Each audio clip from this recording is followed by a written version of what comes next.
Radio. Cube Radio. Cube Radio.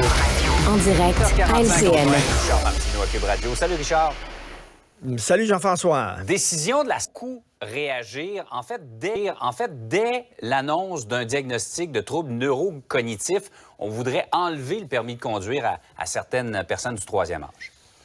Ben oui, ben là, tu sais, qu'on s'entend, il y a des gens qui disent on vise les personnes du troisième âge, c'est de l'âgisme. Non, c'est parce qu'on veut protéger les gens aussi sur la route. Conduire, on le sait, là, un permis de conduire, ce n'est pas un droit, c'est un privilège. On a tous vu le film Driving Miss Daisy. À un moment donné, Mme Daisy, elle a des petits problèmes cognitifs, elle a des difficultés à vraiment manipuler son auto, à la contrôler. Puis à un moment donné, on lui dit, t'as pas le droit de conduire, puis ça vient de finir. Ça vise pas nécessairement toutes les personnes âgées, ça vise ces personnes-là qui ont des problèmes. Écoute, j'espère, cela dit, qu'on va l'appliquer, parce que souviens-toi, ce camionneur qui était pas censé pouvoir conduire son fameux camion parce qu'il y avait des problèmes psychiatriques graves, et finalement qui a conduit son camion puis qui a créé un accident épouvantable. Il devait pas être au volant de son camion parce qu'il y avait des problèmes. Rappelle-toi aussi à Québec, il y a quelque temps, il y a un gars qui souffrait d'épilepsie, qui a décidé, lui, de conduire, même s'il devait pas conduire parce qu'il y avait de l'épilepsie. Et finalement, il a fait une crise d'épilepsie alors qu'il était au volant. Il a frappé une femme. Corrige-moi si je me trompe, mais je crois qu'elle était enceinte, une jeune femme enceinte d'ailleurs, et qui l'a tuée. À un moment donné, il faut faire attention, là. Puis je pense que c'est normal que ces gens-là, tu sais, les gens qui souffrent de narcolepsie. La narcolepsie, c'est que dans le plein milieu d'une phrase, tu t'endors comme ça, pauvre, dans le plein milieu. Alors, j'espère que ces gens-là aussi n'auraient pas le droit de conduire. Moi, si j'étais chef de la SAQ, j'irais plus loin que ça encore. Voici les règlements que j'imposerais, OK? Alors, si tu utilises ton véhicule pour bloquer un centre-ville, comme c'était le cas à Ottawa, un véhicule, ça sert à te déplacer du point A au point B. Si tu utilises un véhicule automobile pour faire suer les gens, on te retire ton permis. Moi, c'est ce que je ferais. Tu veux manifester, tu marches avec une pancarte. Tu bloques pas un centre-ville. Deuxièmement, si tu t'es blessé dans ton véhicule alors que tu commets un acte illégal, tu ne seras pas indemnisé par la SAQ. On le sait, c'était le combat de Marc Bellemare, l'avocat.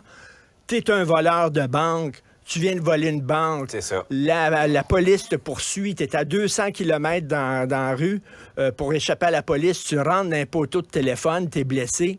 Actuellement, la SAQ va t'indemniser. Le fameux no-fault qui est universel, quelle que soit la raison de ton accident.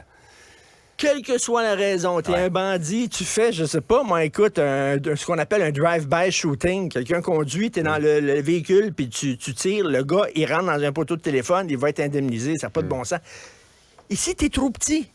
Si t'as une casquette puis tu conduis de même, là, comme ça, là, ton auto, je sais pas si tu devrais conduire une automobile non plus. Ça, c'est une autre question qu'on peut se poser. Puis moi, si tu conduis avec la casquette à l'envers, déjà, il y a un petit problème, là, déjà. Mais bref. Là, t'as tes préjugés, là. Je serrais un peu plus la vis, que j'ai des préjugés, peut-être, là. Mais c'est vrai que conduire, c'est un privilège, ce n'est pas un droit. Il faut protéger les gens aussi. Et même si on comprend que c'est une question d'autonomie pour certaines personnes du troisième âge, il y a une question de sécurité publique là-dedans, au départ, qui doit primer. Tout à fait. Puis les problèmes neurologiques, il y a peut-être des jeunes aussi qui ont des problèmes neurologiques. Là. Ça ne vise pas nécessairement les personnes du troisième âge, ça vise les gens qui peuvent être dangereux au volant. Par ailleurs, débat intéressant, on se pose toujours la question, il y a comme un malaise. Le Canada va retourner la semaine prochaine à la Coupe du monde pour la première fois en 36 ans au Qatar. Même si c'est pas, disons, un pays exemplaire en matière de défense des droits de la personne. Hein? Ben oui, il y a 6 joueurs d'ailleurs du CF de Montréal, puis on les salue, bravo, là, qui vont faire partie de l'équipe canadienne au Qatar. Un peu divisé, hein. D'un côté, on est super content que le Canada puisse se rendre là, qu'il y a des joueurs d'ici, du CF de Montréal qui sont là. Mais en même temps, tu sais, il me semble que le Canada, on a un premier ministre qui arrête pas de pleurer, de s'excuser, de plein de compassion détermination, le cœur sur la main et tout ça. Écoute, actuellement, au Qatar, les relations sexuelles entre personnes de même sexe sont punies d'une peine pouvant aller jusqu'à 7 ans de prison. Il y a des arrestations arbitraires de lesbiennes, de gays qui sont soumis à des mauvais traitements en détention. Les journalistes qui vont aller couvrir la Coupe du Monde n'ont pas le droit de se promener dans les rues et de filmer. Ils doivent filmer seulement le match de soccer. Ils n'ont pas le droit de filmer quoi que ce soit ailleurs dans le pays. Il y a 6500 travailleurs étrangers qui sont morts en construisant les fameuses installations, les structures. Puis il y a eu beaucoup de reportages, Jean-François. Ces travailleurs étrangers sont traités vraiment presque comme des esclaves. D'un côté, on dit, écoute, il faut être ouvert, puis le respect des droits de la personne, etc. Mais de l'autre côté, on s'en fout, on va là, on donne des coups de pied dans des ballons, puis on s'en fout du contexte autour où ça se passe au Qatar. Un peu de difficulté avec ça. En même temps, je peux comprendre que c'est le fun pour les athlètes qui se rendent là. Tu sais, c'est pas évident, ce genre de questions-là, mais reste que quand même, c'est un pays qui se fout totalement des droits de la personne. Et nous autres, ils organisent un party, puis nous autres, on décide d'aller à leur party. Pas sûr si mon voisin battait sa femme et ses enfants que j'irais à son barbecue s'il m'invite.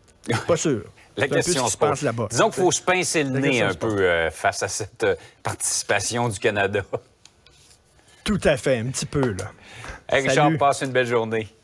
Salut. Cube Radio.